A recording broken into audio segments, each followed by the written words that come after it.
stuff. But I read a lot of books too. I mean, I'm a big fan of Lord of the Rings. Tolkien, especially, is my favorite one of my favorite authors. I read his History of Middle Earth, which was published by actually his son's History of Middle Earth. Christopher Tolkien wrote edited the books together for History of Middle Earth, and that included the big book.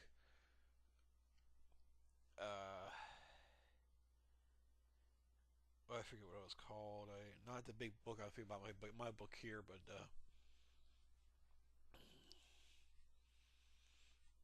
I don't know. It'll take me a while to remember what exactly that was called. But one of the books one of the first books that Christopher Tolkien published that were made after his father had died, were published after his father died, was some Silmarillion.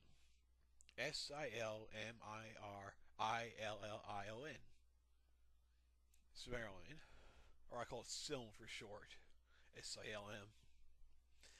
Uh, a really great collection of stories. The thing was, when Tolkien was trying to get Silmarillion published, it was called. At one point, it was called the Book of Lost Tales, volumes 1 and 2. And it was way different from when you see the Silmarillion. If you trust me, Big Book of Lost Tales, Silmarillion, Un, Unfinished Tales by J.R.R. Tolkien, all published by Christopher Tolkien. It was roughly in his 80s by now, I think, or in his 70s. I don't know how old he is, but thank God the guy published his dad's work, and thank God he had a dad who was worth looking up to and spending a lifetime making a career out of. Not to criticize, but making a career out of living in somebody's shadow like that. I'm sure he's done other things besides his father's stuff. But, oh, great. So the Middle Earth people are going to come after me and say, "Hey, wait a minute, here is Christopher Tolkien's resume." But I love the guy. I'm just saying. Thank you, Christopher Tolkien, and whatever I said before, I'm not criticizing.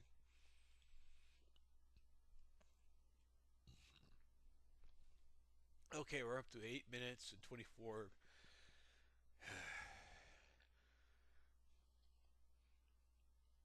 seconds. Uh, I guess I talked about everything I wanted to talk about. Now, if you excuse me, I have to go to the editing phase.